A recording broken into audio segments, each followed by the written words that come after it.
I now call this meeting of the Amateur Detective Club to order. My name is Tristan Miller. Ooh, don't have a new cop name. Cop and half, a cop and three quarters, I would say. Oh, one-upping Tyler there. Mm-hmm. It's two kids stacked on top of each other making the second cop. Uh-huh. Wow. Who are you people? I don't know. I am Melissa Meli, the spy. I'm Tyler Riley, two cops and one half. Oh, dunk. mm-hmm. Slam dunk at the beginning. Today's show is brought to you by Audible. Audible is offering our listeners a free audiobook with a 30 trial membership. Just go to audible.com/adcpod and browse the unmatched selection of audio programs. Download a free title and start listening. It's that easy. Go to audible.com/adcpod. We obviously use Audible here, and we use it to listen to today's book, Murder on the Orient Express. Okay. So. All right. So, as Tristan just mentioned in our ad, we are listening to Murder on the Orient Express, which you'll remember, listeners, was our very first episode, but not the book. We listened to and watched both things. We did. We don't talk about that enough. Movies are also listening experiences. Usually, yes.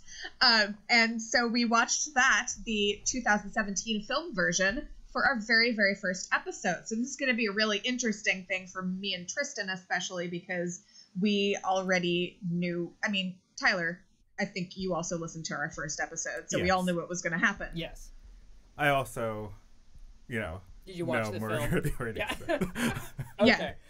Right. I can't wait till the 50th episode when we go back to watch the 1973 version of Murder the Orient Express. Yes. Yeah, I really do want to watch that now. And a little more on that.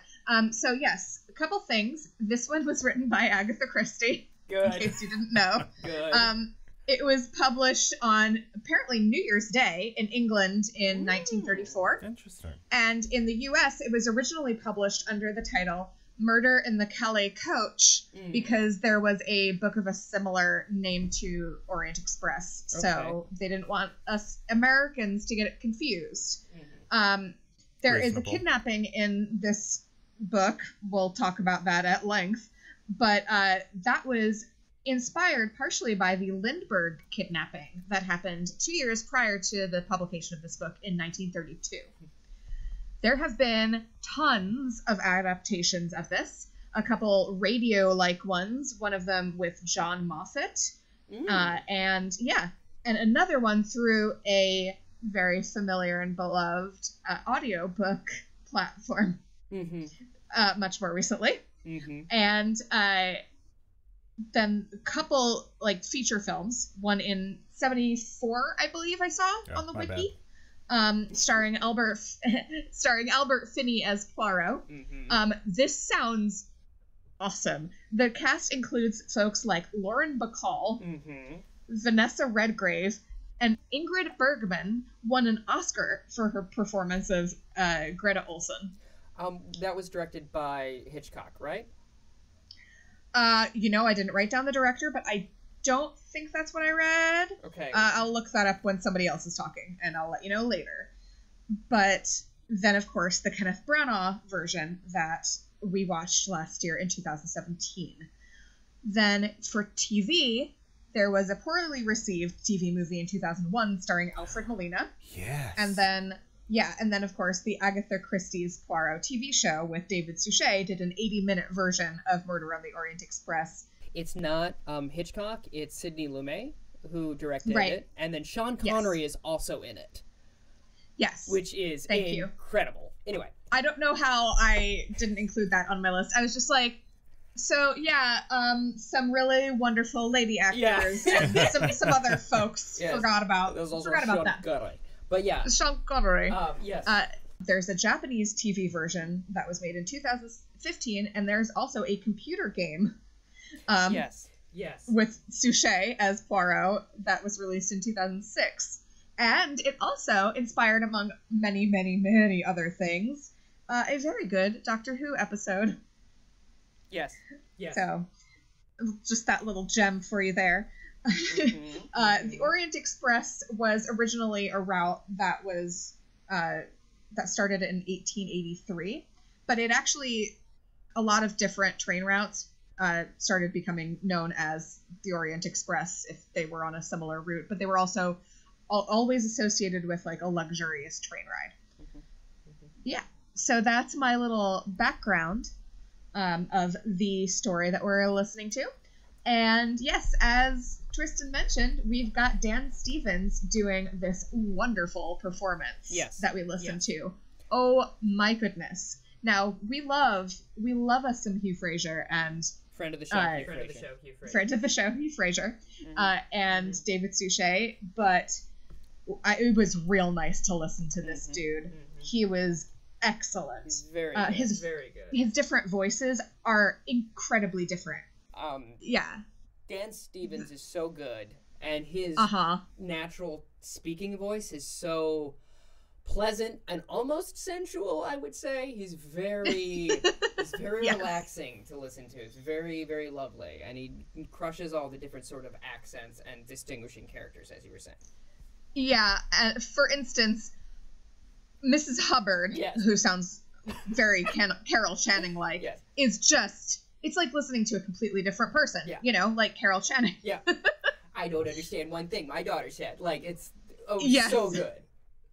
The princess is described as having a very deep voice, and it's really neat because the princess is a female character, and Dan Stevens uses his deepest voice of all of the characters to voice the princess. It was kind of neat. It was like, oh, cool. And we don't have to like pitch up our voice to satisfy gender norms. Yes. Screw that. And I'll also say, I was very upset with, and maybe we should get into this later, but the fact that Judi Dench was cast in that role, like, it makes sense. She's a wonderful actress, but she's constantly described as hideous in this book. Oh, yeah. And I'm like, that's mean. Don't put Judi Dench in that situation. Well, what about any actress that plays that part? That's fair, but cast an ugly actress then. Okay. Just put, Yeah, who would you put in that role? I would put Andy Serkis in mocap to play an ugly woman. So you're going to take away a role from a woman for a man. And then I put Jessica Chastain in as Poirot. So it all evens out. It's a wash, okay? All right, that's fair enough. So anyway. I mean, if we're going to do this, but the book voice, that character, that voice is otherworldly. Yes. The voice he did for him. And we'll talk more about him later, because I have a lot to say about the book. Well, maybe just one thing. Okay. But at any rate, yes. Those voices, super good. So we start out, and Poirot is on a train, and he's, like, observing some of the folks on that train. He's on his way to Istanbul. And he overhears two characters that we later know as Mary Davenham, right? And the Colonel. And he overhears them hears Mary say, "Not now, when it is all behind us." And that's basically it. But we hear that. That moment is really lovely and framed. And then Poirot gets off in Istanbul. And then he gets called, like, he's going on vacation, and then he gets a call that he's needed back in London. So immediately has to book himself on a train. And that's how he ends up on the Orient Express. Yes. So the train in this very slow season, they make mention of a lot of times, is suspiciously all booked up. He's having a really hard time getting a spot on the train, and definitely not in a first-class compartment. Can you imagine not having being to go able to... a second-class sleeper, I hardly know her. There's the first one of today. Hey, y'all don't know, okay? That is like... That's real life right there. I forgot. Tyler, the bougiest of the detectives. I am the baddest and bougiest detective in this amateur club. You're almost at a professional club level. That's how bougie you are. Ooh. Yes. Anyway.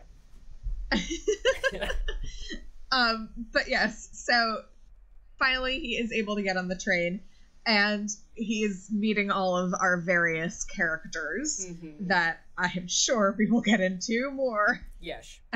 As we go forward. But in particular, Mrs. Hubbard, who is obsessed with her daughter. Yes. She talks about her daughter every other sentence. And we also meet this really, really sketchy-looking guy named Wretched. Yes. And he asks Poirot to protect him because he believes his life is in danger. And Poirot is like, you know what? I don't much like you, sir.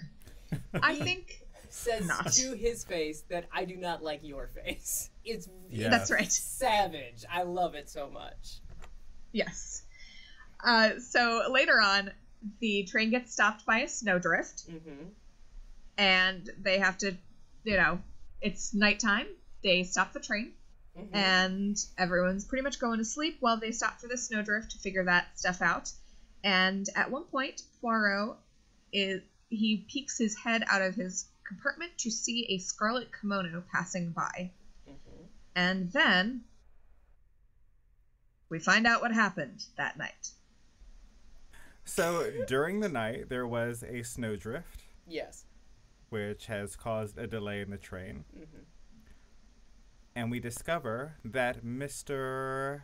Ratchet, almost said another name, Mr. Ratchet has been murdered. He's discovered dead, 12 stab wounds in his body. Dented pocket watch. 12 stab wounds in his body. Where else would they occur? Okay, someone could have missed. Stabs there the could bed. have been a stab wound in the bed, on the Stab ground, the it is so the headboard. A man, someone with wild 12 stab wounds in his body, 18 elsewhere. They could have been stabbing him as the train came to a halt. Got jostled around because of the abrupt stop of the train. And missed. It's plausible, is it not? It is. It is my mistake. I'm sorry. Mea culpa, mea maxima culpa. Thank you very much, sir. Okay. Then Poirot, don't. I'm sorry. Just the shift was very good. I'm sorry. I'm in a giggly mood. Poirot then has to go full investigative mode. He grabs his friend, Monsieur Bouc. There is a doctor on board as well. Yes. They examine the body. They take over the crime scene. Yes. Yep, pretty much. Yeah. Okay. Let me interject for a moment, if I may. So, Bouc is all about the racial stereotypes. Oh, yeah. Oh my goodness. He's a profiler. It's just all over the place. Just constantly. We're talking about, this person from this country. He's another Belgian, like Poirot. But Bouc is just throwing these stereotypes all over the place. And it's really uncomfortable. And I'm really glad that they softened him in the movie, because that would not have read well on screen. I was kind of mad that they, didn't leave that alone. Oh, Racism is everywhere, and it needs to be acknowledged. I mean, I still feel like in the movie there was plenty of racism. Oh, for sure. Could have been more, though. There could have been more racism. Yeah, there could have been more racism. Which is, I think there's an argument there of, do we want to set good examples, or do we want to actually reflect the world when talking about film and television and art in general? And that's a whole thing. There are racists who do their jobs very well. That's true. And I was thinking about this because I was thinking, okay, what if this is problematic because it's Agatha Christie being racist? And what if this is the characters who are real characters being racist? Because I don't generally have as much of a problem as long as it's not particularly condoned that when a character has prejudice, because of course, yes, that's like the world we live in. So, it's just hopefully that the message of the movie, at least in some part says, or the book, at least in some part is like, this guy's kind of a jerk for thinking this. That's where I kind of stand on that. Sure. I mean, that makes sense. And I would say Poirot constantly is like, you're jumping to conclusions that don't make sense. Usually. Yeah, because Poirot's Also a bit racist. of a, yeah. Yeah, like, he's also like, yeah, Italian stab, generally. Yeah, what do you want? Right, yeah. Which, can I say, might be true. I don't know. I'm not a forensic scientist. I have no concept of that. I mean, as an Italian... Well, that's fair. I can say... But, Melissa, you're a woman, so you would poison sooner than stab anyway. Right, I mean, it is a toss-up, though. Never forget. Yes. All right. Okay. We just had to have our social consciousness corner for a moment. I love that. Continue, please, if you would. He discovers also in the room a dented pocket watch with the time stopped at 1:15. Dun dun. Poirot then begins in the dining car. He starts calling in people to be interviewed. And he starts with the driver, or rather the conductor of the train, because that's what the drivers of the trains are called. The more you know. Yeah. If you think about, we're all conductors. Electricity passes through all of us. That's true. So true. Something to think about. The more you know. Also, something we should know is the conductor is French. He is. And he recounts the previous evening for Poirot. He tells Poirot that Ratchet asked for his room made up while he was at dinner so he could retire early. It is also noted that Mr. McQueen, another passenger on this train, was seen entering his compartment sometime afterward. At 12:40 in the morning, Ratchet rang the bell. But when the conductor came to his door, Ratchet told him he had made a mistake. After responding to Ratchet, the conductor went to the Athens coach to visit a colleague, but was called back sometime after 1 in the morning by Mrs. Hubbard's bell, and then Poirot's bell. Sometime later, the conductor made up Mr. McQueen's bed. McQueen had been up talking with the colonel. The conductor did not see any other movement in the hallway except for a lady with a tacky behind, scarlet kimono with dragons on it.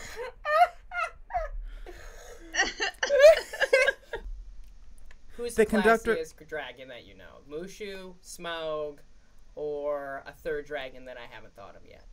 Puff the Magic Dragon. There's Fidget. Figment? No, Figment. Yes, Figment? thank you. Yes, Figment. From Disney. He's a ride on Epcot.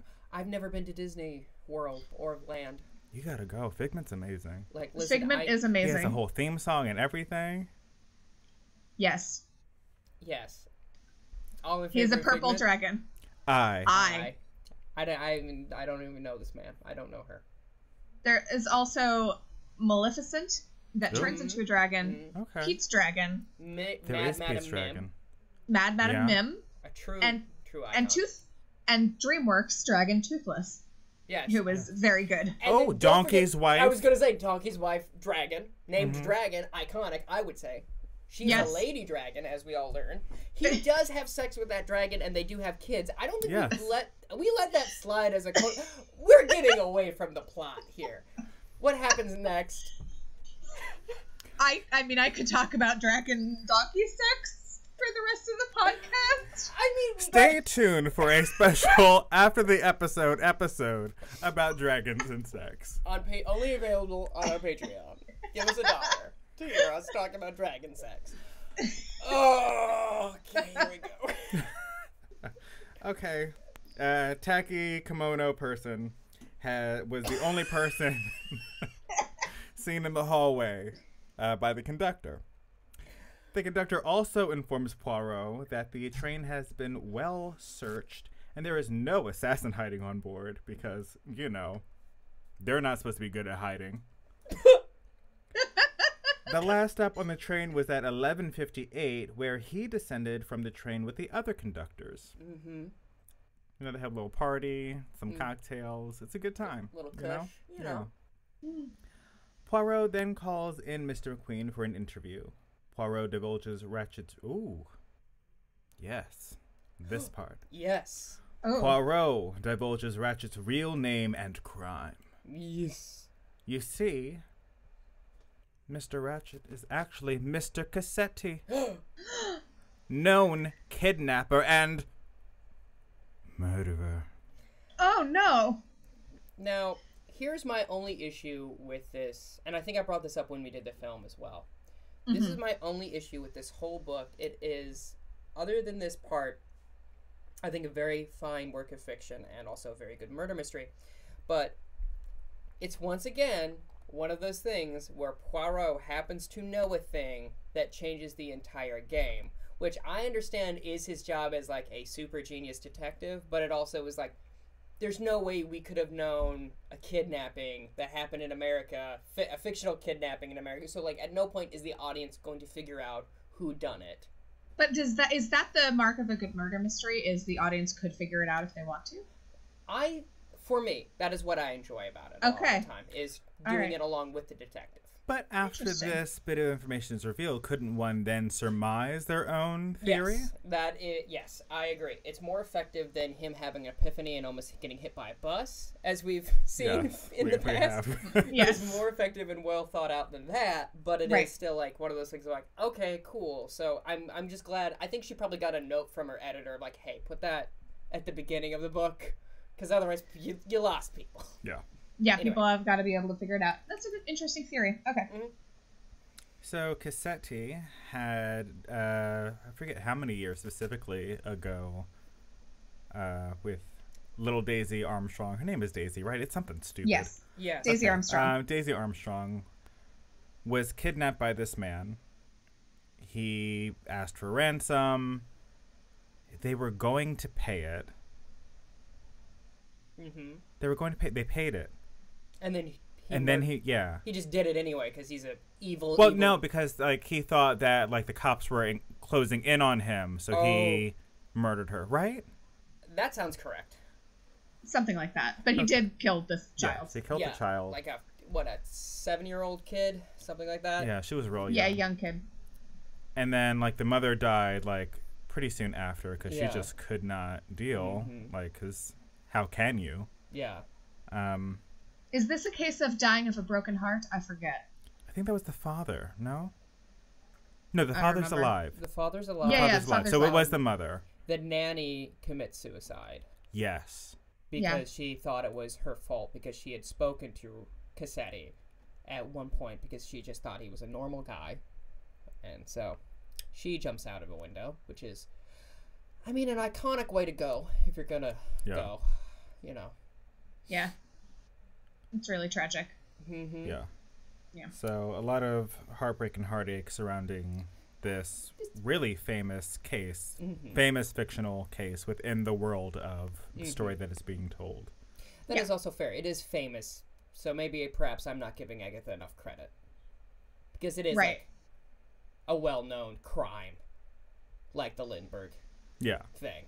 She introduces it early in the story and explains it well and all that jazz. Yeah. Yes. Do we remember how Poirot figures it out? The note that's in the note in his room that is like burnt. Yes. And it alludes to the Armstrong specifically. Yes. Cool. Thank you. No problem. So when Poirot it should also be noted that Cassetti, also known as Ratchet, kind of just got away with this crime. Like he never was jailed for this crime, but he is known to be guilty.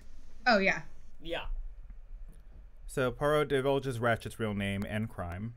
McQueen seems very surprised and tells Poirot that he would have never worked for Ratchet had he known his true identity. Yes. You see, McQueen's father was a district attorney who handled the Armstrong case, and McQueen felt great sympathy for the family. McQueen told Poirot that after dinner he returned to his compartment and read a bit. Once in Belgrade, he conversed with the colonel. They talked politics until 2 a.m., very vague. They talked politics in McQueen's compartment. At the next stop, he and the colonel both got off of the train to stretch. The only person McQueen noticed in the hallway was a woman with that tacky kimono passing his door. McQueen never saw the unidentified lady return. Next, Poirot brings in Ratchet's valet, Edward, in for questioning. He last saw Ratchet at approximately 9 p.m. the night of the murder. He went to Ratchet's room to fold his clothes and put his dental plate in water and give him his sleeping draft. Ratchet seemed to be very upset and on edge, and everything that Edward the valet did upset him. Ratchet told him that he did not want to be disturbed until he rang the next morning. However, Edward was not surprised that he didn't call the next morning right off, because Ratchet often didn't rise until around lunch. After leaving Ratchet, Edward told McQueen that Ratchet wanted him and went to his own compartment to read. Edward shares the number 4 compartment with the Italian. He read until 10:30 when the conductor came and made up the beds for the night. He did not drift off until 4 in the morning because of a bad toothache? Yes. He knew that Ratchet had certain enemies because he had heard conversations between Ratchet and McQueen discussing some of the threatening letters. Edward claims he had no knowledge of Ratchet's real identity, but told Poirot he was familiar with the Armstrong case. It is around this time that I took the note that he is also a cigarette smoker, because I thought, and ends up being somewhat important. Yes. Right, because they're in the... Do we know that about the thing in the compartment yet? There's a pipe cleaner in the compartment on the murder scene. And yeah. That's why he needs to figure out who smokes a pipe. Yeah. Je suis un pipe. Mrs. Hubbard then rushes into her interview and announces she has very important information about the murder. Because of course she does. She tells Poirot that the murderer was actually in her compartment. You see, the previous evening she had fallen asleep, but was suddenly awakened in the night and just knew, a man was in her compartment. Mm-hmm. Mrs. Hubbard then rang the bell. When the conductor finally came, there was not anyone in her compartment. Mrs. Hubbard told Poirot that she had asked the conductor to make sure the communicating door between her compartment and Ratchet's was bolted, and for extra safety, she placed a suitcase in front of the door as well. Mrs. Hubbard was not sure what time all of this happened. She also gives Poirot a button that she found on the floor to her compartment. Poirot asks Mrs. Hubbard if she has heard of the Armstrong case. Mrs. Hubbard tells Poirot that she was not very acquainted with the family, but is vexed that the murderer got off. She is glad to hear when Poirot tells her that Ratchet is Cassetti, the murdered. The victim. The deceased. Poirot also finds... The man that was. No one's sad about this. No. Which is why I think, side note, the casting of Johnny Depp in that role in the latest film is perfect, because everyone's like, why is he here? Oh, he's gone? Fantastic. So glad he's not in more of this movie. Amazing. Poirot finds out that Mrs. Hubbard does not have a scarlet nightgown and does not own the handkerchief found on the floor in Ratchet's compartment. So he asks her to search her bag, right? And yes. At one point he makes it's mentioned that she has, among other things, a picture of an extraordinarily plain child. Oh, yes. Oh, Thank you. Fun. They mention a couple times just how incredibly ugly. I think it ends up being her grandchildren. It's her grandchildren are just not cute kids. And it's a fun little detail that Agatha includes. Yes, that is. Mm-hmm. And I'm mad that I did not take a note on that at that point, because that is right up my alley to talk about some ugly behind kids. I know, right? No one cares about your kids. No one cares about your kids. They ugly anyway. Yes. Mm-hmm. Mm-hmm. Next, my girl Greta. Mm. Greta is supposedly the last person to see Ratchet alive. She opened his door by mistake, thinking that it was Mrs. Hubbard's door. Yeah. Ratchet was inside reading, according to her. Before leaving Mrs. Hubbard's compartment, Mrs. Hubbard asked Greta to make sure that the communicating door was bolted. Afterward, at approximately 10:55, yes, listeners, time is very important in this play. Yes. Book. Playbook. Could you imagine... Time out. Can you imagine John Madden explaining Murder on the Orient Express? Oh, yeah. This sounds like a Frank Caliendo bit from the early aughts. Yes. That's all. That's my thought. Okay. Subscribe to our Patreon to get John Madden. Here's the thing. Yeah. Next, we have Greta. Greta is supposedly the last person to see Ratchet alive. Sorry, just surprised me. I'm surprised. This was the first time we ever did this bit. This should be the shocking thing. She opened his door by mistake, thinking that it was Mrs. Hubbard's door. Because they were next to each other in the trains. And what she saw inside horrified me beyond belief. What was it? Ratchet was inside, reading. Before leaving Mrs. Hubbard's compartment, Mrs. Hubbard asked Greta to make sure that the communicating door was bolted. May I say, it's surprising that Ratchet can read. Continue. He can't read in French. I know That's that. true. Mm-hmm. I know No, that. that's true. But you know who does know French? Greta Olsen. She sure do. And so does Poirot. Mm-hmm. Yes. But at approximately 10:55 p.m., she went to her own compartment to sleep. Yes. Greta shares a compartment with Mary. Debenham. I That's love all. that last name. Debenham.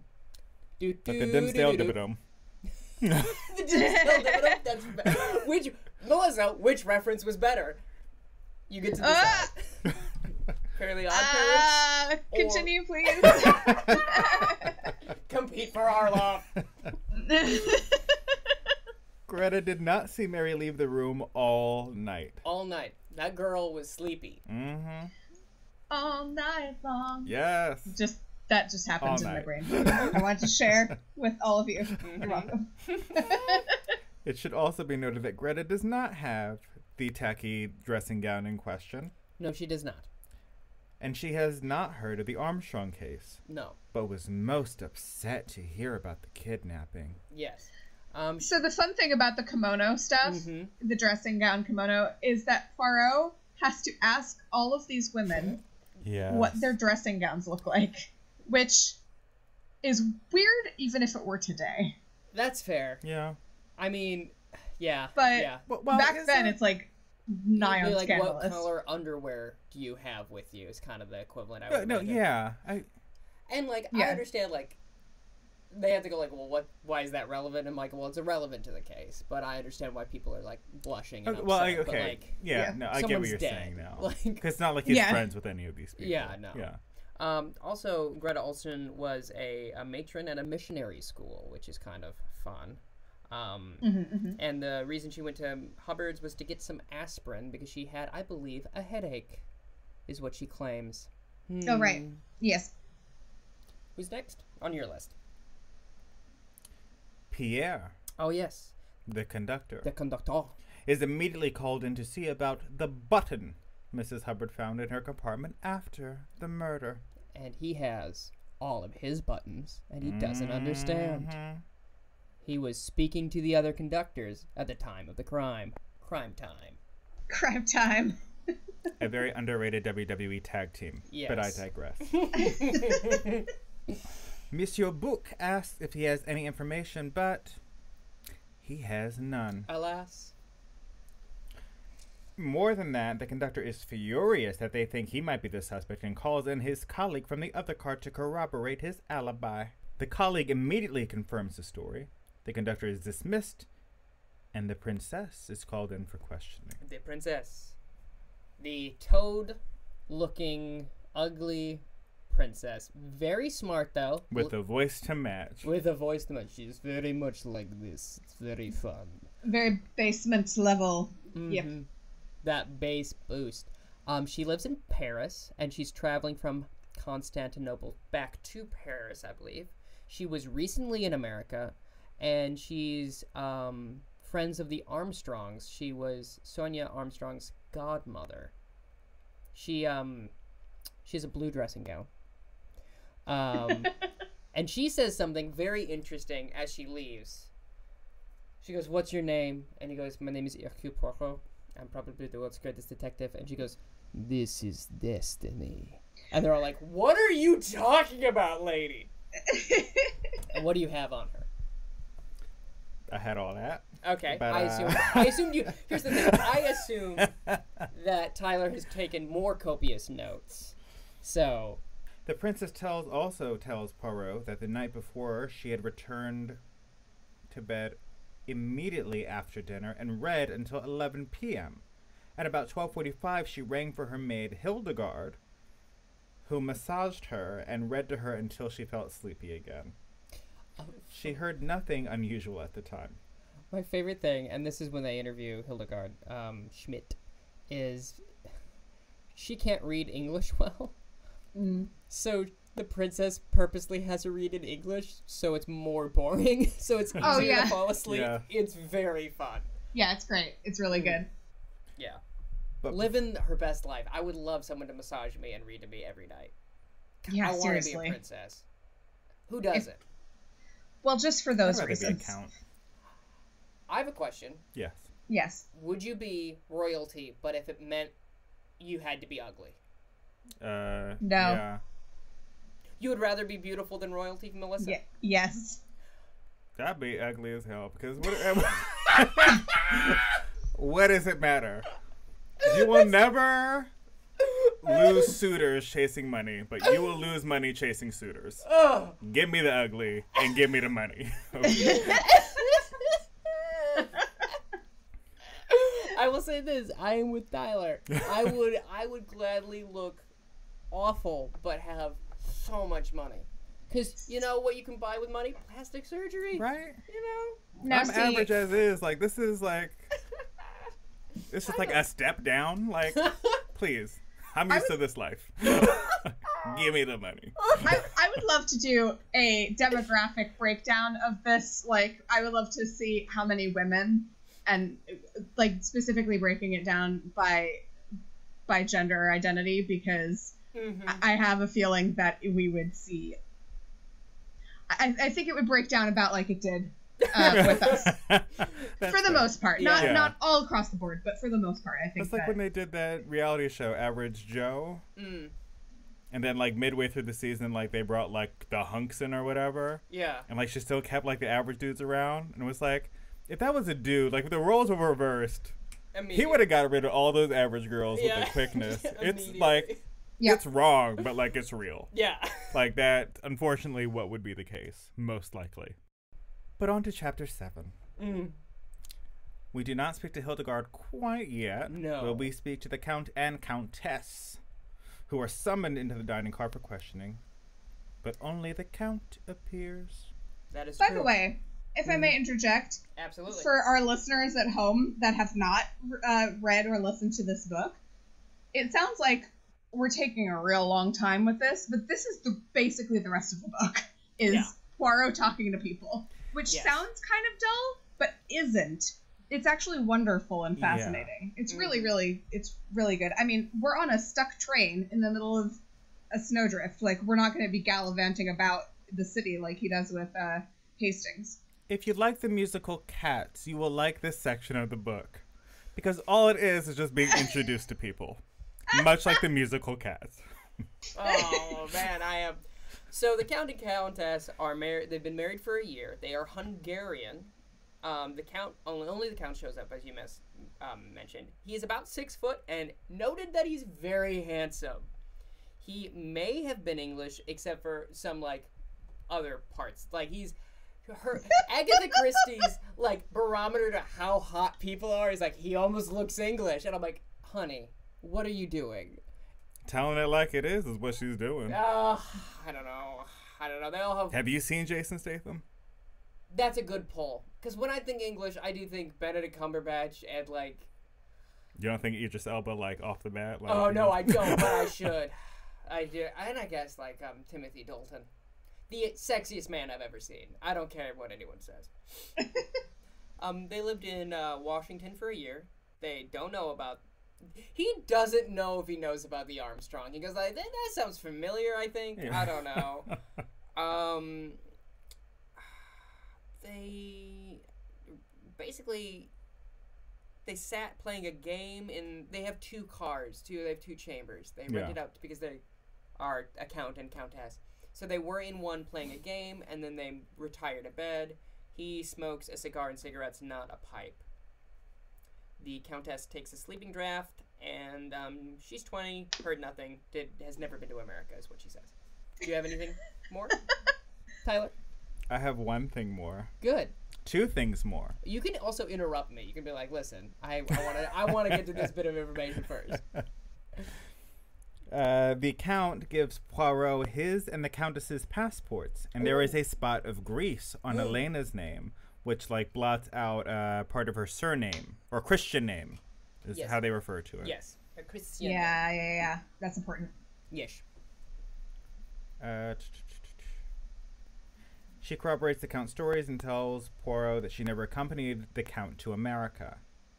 Her bathrobe is corn-colored chiffon, not an attractive descriptor. No. It is also at this point during the book where Poirot states, "I belong to the world," which is oh yes, beautiful. I love it so much. Oh yes, I noted that too. This egotistical little man. Relatable, honestly. What a man. Next, Poirot calls in the Colonel. Let's see if he can cut the mustard on this detective. No? I hate that term. So the Colonel walks in. Right, sure. With his itty-bitty waist. And around thing in your face, you get sprung! We're having fun today. You have to with a book this long. The Colonel tells Poirot he came from India to Syria for, quote-unquote, his own reasons. Not suspicious at all. No. I have my own reasons, Trebek. And he first met Miss Debenham on another train. Yes. The same train that the two shared with Poirot at the beginning of the book.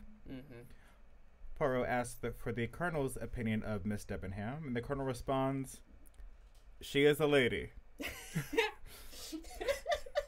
And therefore apparently could not have been involved with the crime. One moment. Maybe a better reading of that would have been, "She's a lady." Whoa. She's a lady. Talking about that murder. Oh gosh. I have written down for the Colonel. Doesn't enjoy Americans, which is kind of fun. Yeah. He was speaking to McQueen until about 1:45 a.m. and then he went to bed. Birth number 15. He went outside to smoke, and he's the only person on the train that smokes a pipe. At about 2:45, the Colonel retired to his own compartment for bed. When he went to his compartment, the conductor was at the end of the hallway. He also recalls the door of number 16 was cracked and a man was suspiciously peering out. When the Colonel approached, the man quickly shut the door. Who could it be? The man peeking out of compartment number 16. The American, Mr. Hardman. Nice. Yeah. The worst name. Or the best. Depending. No. He's a salesman, he says, for approximately 2 seconds. Yeah. Then he's like, "Listen, I'm an American detective." He was hired by Ratchet to protect his life. He did not recognize Cassetti despite being an American detective. Because he was like, "I was out west when that happened. That stuff happened out east." Oh yeah, sure. Yeah. Sounds plausible. He said that Ratchet told him that the assailant was a small, dark man with a high-pitched voice, which doesn't match any description Of anybody on the of train. anybody on this train. Yep. Hardman was supposed to have the compartment directly next to Ratchet / Cassetti, but ended up in number 16 instead. He kept his door open to watch the hallway. Hardman saw no stranger pass in the hallway that night Ratchet was killed. Hardman was, again, very surprised to hear that Ratchet was Cassetti. So the next guy, we have Monsieur Book. After every person that's called in going, "Bring in the Italian. I think the Italian did it. They know each other. And the Italian, they're both Italian. Cassetti's Italian. This guy's Italian. Italians kill with knives. Everyone knows that Italians kill with knives. They're bad people, Italians." I can see why, Melissa, you got upset. But the next is the Italian. It's like the Italians are the black people of Europe. Before Honestly, black people were like, we're in a big this time, thing. that is what it sounds like. That's exactly what it sounds like. Yeah. Why can't we just get along? This is Tyler Riley, just speaking to the Italians and black people listening to this podcast. I think it's time we come together and realize that we are more alike than we are different. So the Italian shows up. Yes. Whom Poirot soon discovers is a naturalized American. I'm an unnatural American, thank you. Oh boy. Antonio Foscanelli, the Italian, has lived in America for 10 years and works for Ford. By the way, this guy seems pretty cool, just gonna say. Yeah. He works for Ford. He loves America. He loves being in America. He loves being an American. He's very patriotic. It's nice. See. He tells Poirot that he has little knowledge of the Armstrong case or the Armstrongs themselves. The night of the murder, Antonio was with Hardman and went to his compartment. He awoke in the night by his compartment mate, John Bull, who was groaning. Antonio smoked cigarettes. Yes. He and the valet, Cassetti's valet, which is very fun to say. Cassetti's valet, they're rooming together. Mary enters the dining car for questioning. Neatly dressed in a black suit, she fulfills Poirot's previous estimate of her. Mary tells Poirot she is 26 years old and from England. The night of the murder, she went to bed and slept. It's like, all right. Yep. Cool. Can't argue with that, really. Yeah. I mean, she's very... she doesn't divulge a whole lot of information. Yep. Yeah. She's very cold and detached. They don't make them like that anymore, do they? No, they do. Oh, do they? Yeah. They do. She saw Ratchet for the first time at lunch the previous day. She was in Baghdad before, and she seems to like Miss Olsen a lot, kind of inexplicably. She wants to comfort Miss Olsen because she seems worried that she's somehow suspected because of being the last person that saw Ratchet alive. She's a pale mauve dressing gown, which sounds absolutely hideous. She saw the person in the scarlet kimono with the dragons on it. She's the person that tells Poirot that there are dragons upon the kimono.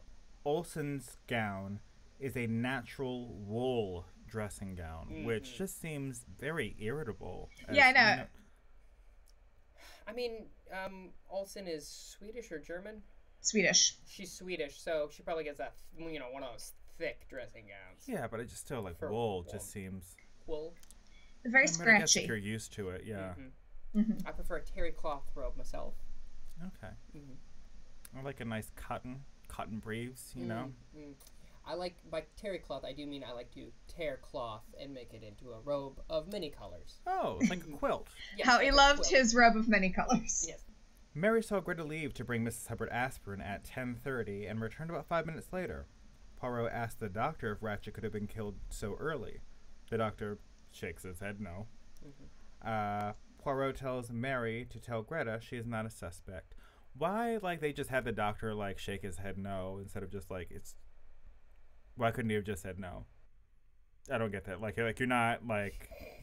You're not paying an extra, like, to speak. Like, you know what I mean? Like, there's no... But like, she might be paid extra per word.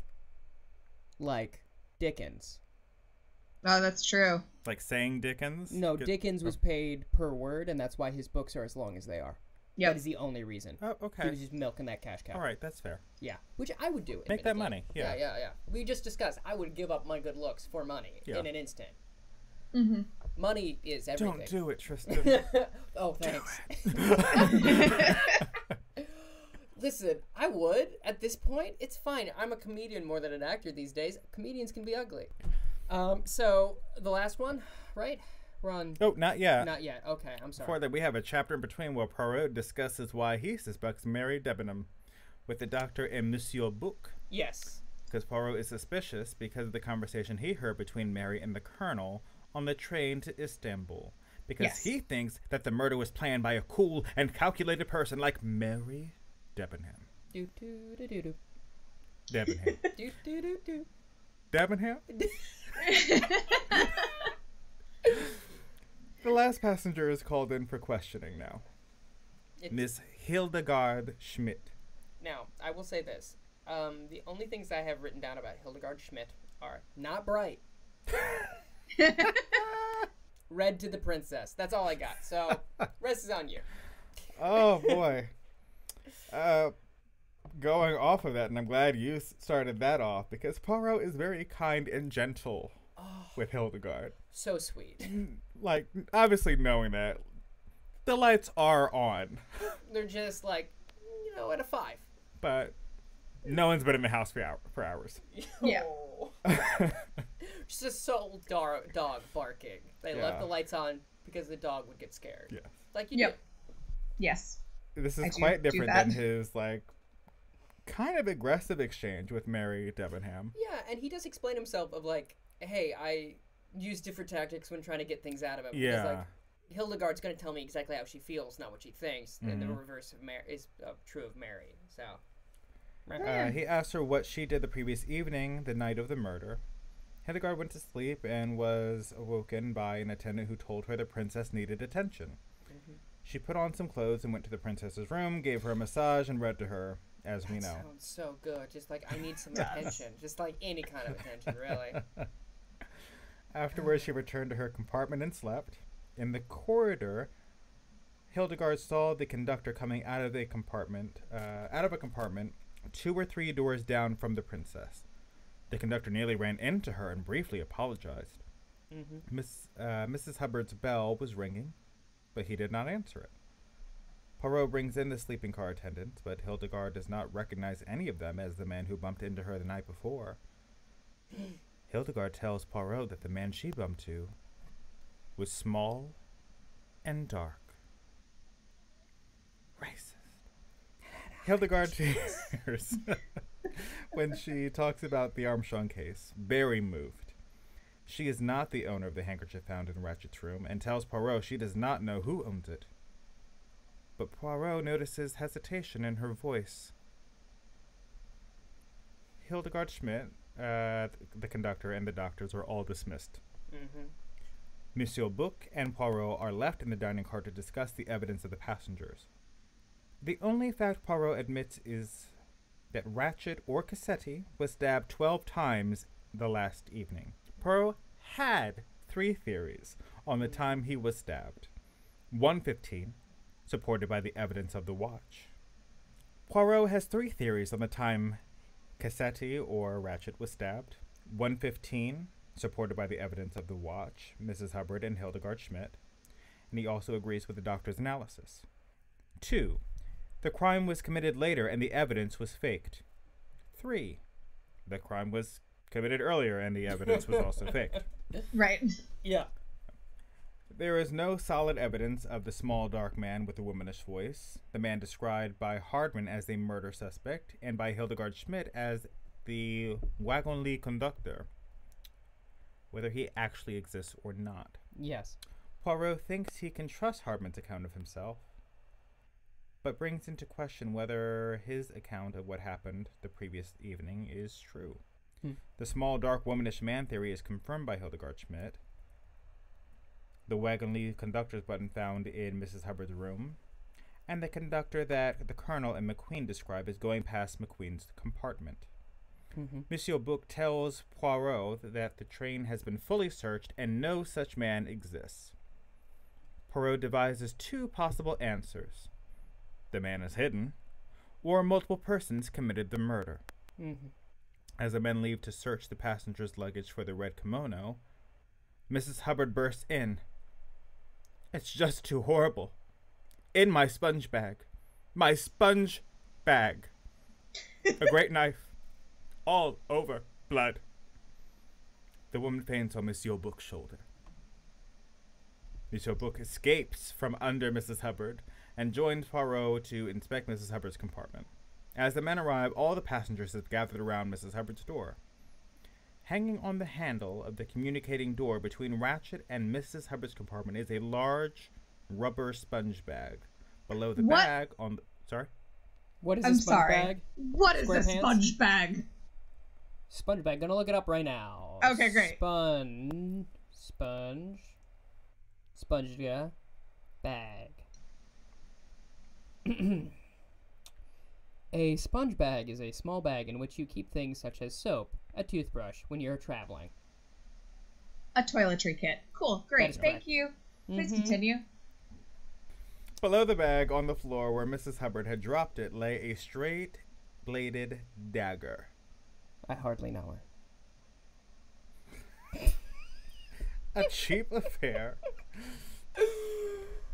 A cheap affair, sham oriental with an embossed hilt and tapering blade, stained with patches of what looked like rust. Quote from the book.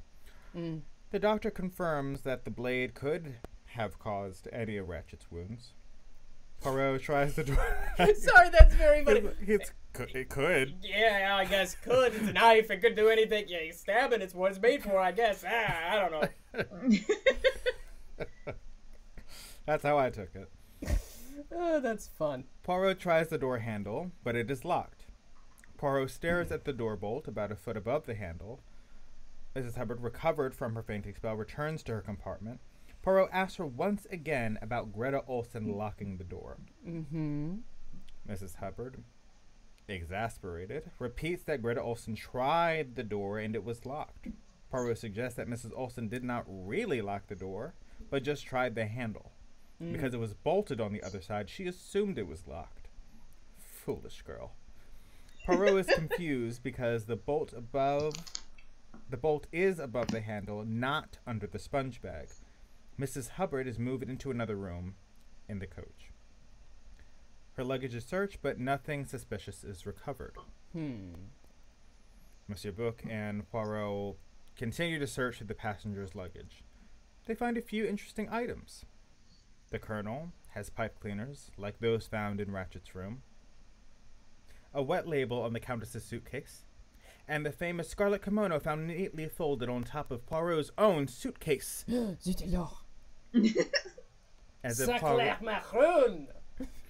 As if Poirot would wear something so cheap and tawdry. Could you imagine, though? He would pull it off, though. He would. Yeah. Oh, heck yeah. His little But legs. I don't think he would want to. No. I look ridiculous. I cannot believe I lost a wager. He was not trying to take it home to have sexy time in front of a mirror. While inspecting the luggage... You thought we were just gonna let you scoot on by with that, huh? Oh, okay. While inspecting the luggage... Singular sensation, every little step I take. Poirot engages in useful conversation with a vengeful princess who tells Poirot she loved Sonia Armstrong, mother of the kidnapped 3-year-old. Oh, damn, she was 3. Damn. Yeah. Yeah. That's horrendous. Yep. Yeah. Sure is. Mary Debenham refuses to tell Poirot about a conversation she had with the Colonel on the train to Istanbul. Poirot asks her about her words to the Colonel. Not now, not now, when it's all over, when it's behind us. Mary tells Poirot that she cannot reveal what she was referring to being over, but can solemnly swear she had never laid eyes on Ratchet before she boarded the Orient Express, and denies knowing Colonel previously. Which brings us to part 3.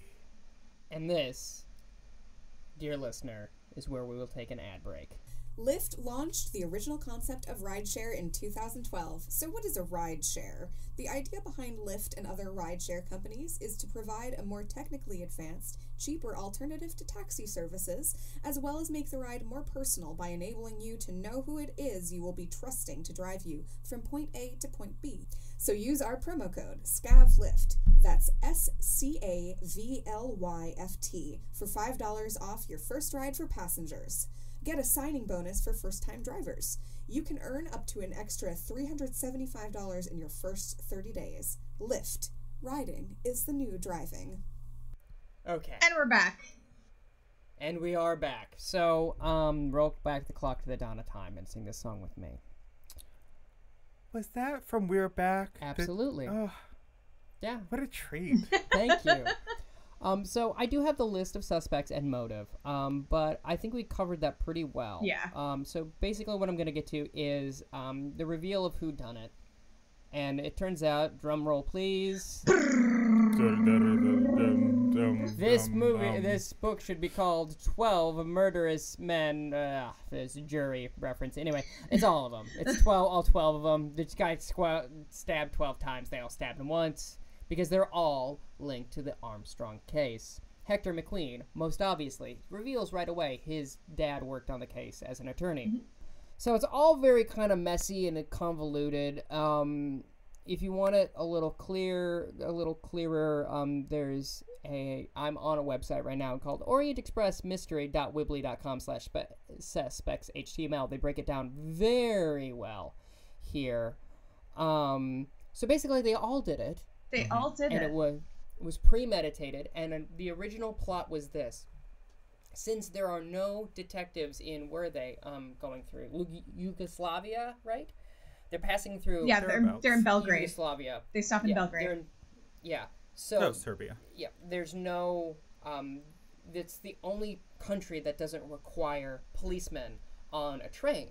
So the assumption was that they would do the murder when no policemen or detectives are around, and then they would all corroborate the same story of a small, dark man with a high-pitched voice, and then the kimono situation, and then they would throw it, the assorted disguises in the toilet, like not in the toilet, in the restroom, and infer that they ran off into the night. But the snowdrift muddled all of that up. Yeah. And also did Poirot's presence. Exactly. So they would have got away with it too if it wasn't for that meddling Belgian man. But since they murdered a terrible person, essentially Poirot is like, listen, you can just have this one. Yeah, and the doctor's like, weird. Oh, I think I made some mistakes. Let me edit my report. Yeah, which is interesting. Yeah, just everyone's like, you know what? This seems like you guys are pretty good people, and he wasn't, so yeah.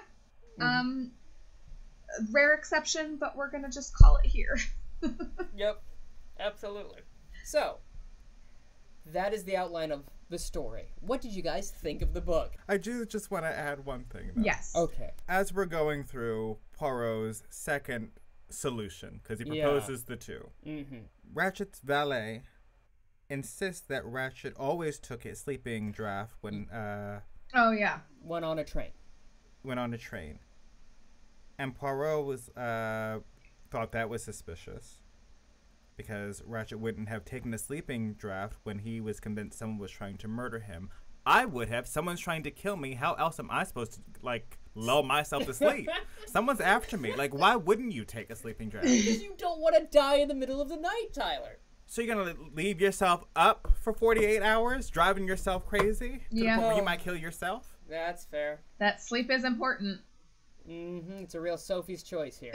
Sleep or murder. She wasn't a character in this book. Oh, what? Okay. So we're rating it out of 10 mustaches today.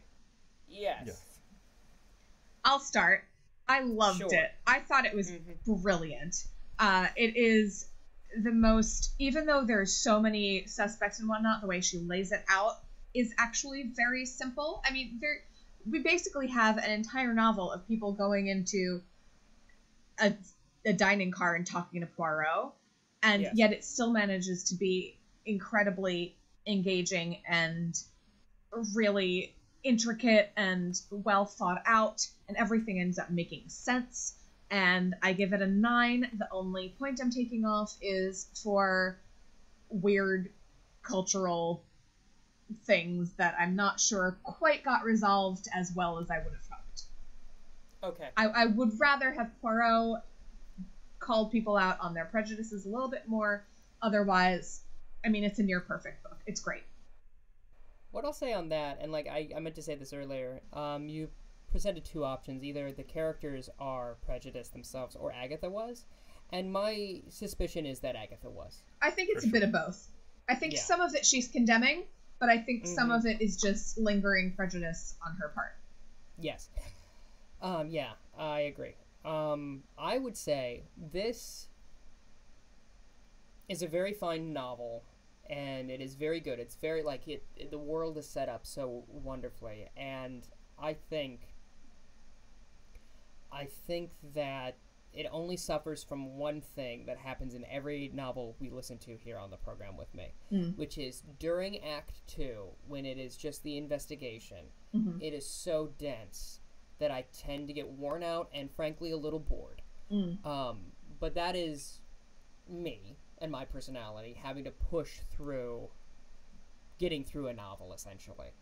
That's why I love the short stories and the TV and, like, blah, blah, blah, blah, blah. Because I think Poirot is best consumed in, like, shorter formats. Sure. For me, at least.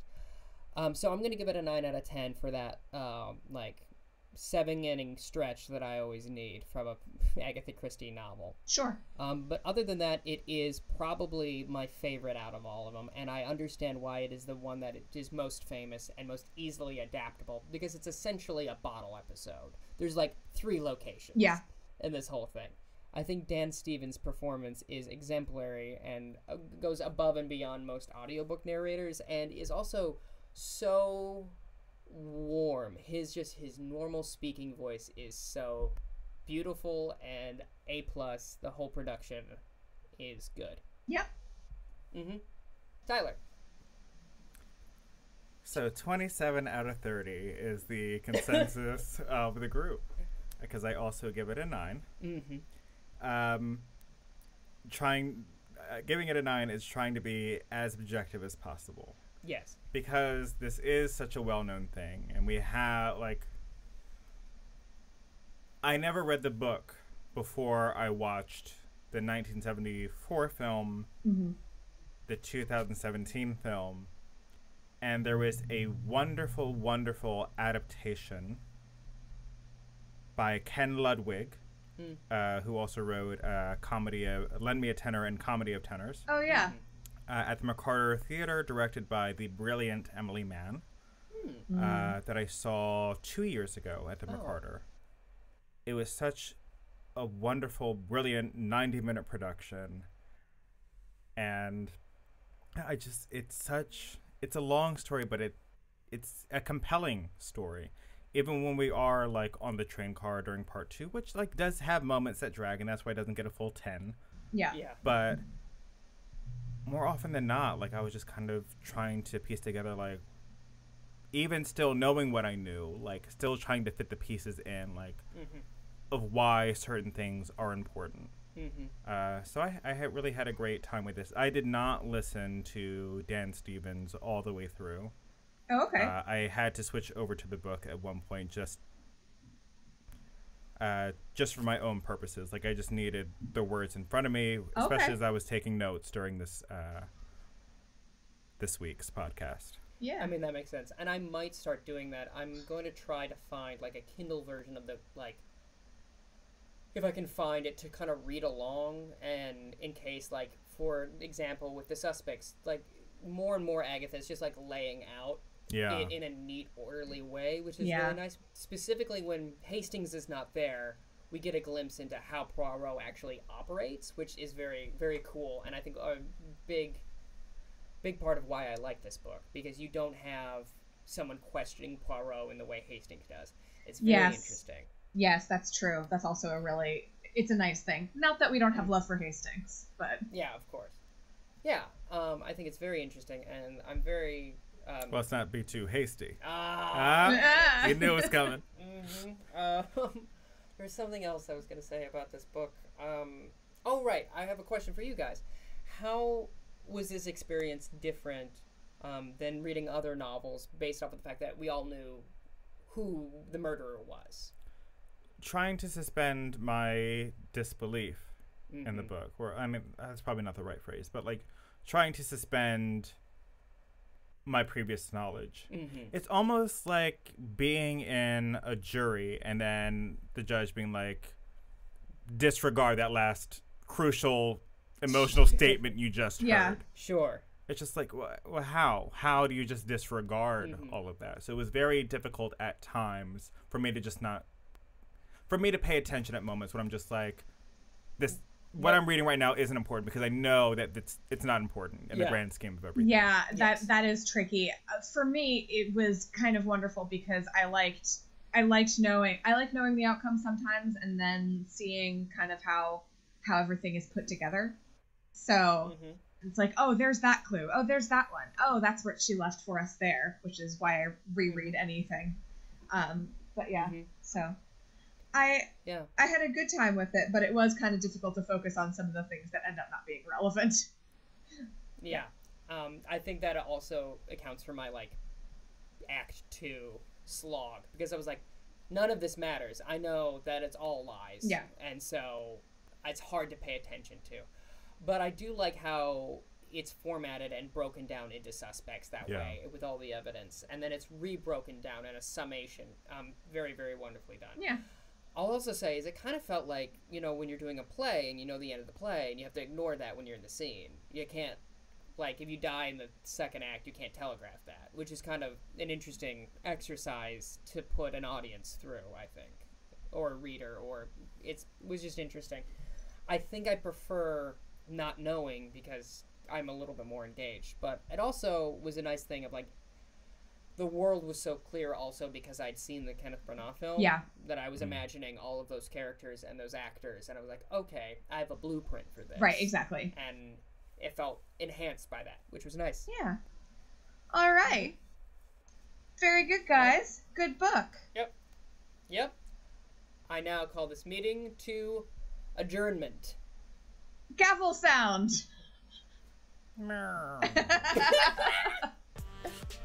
Amazing.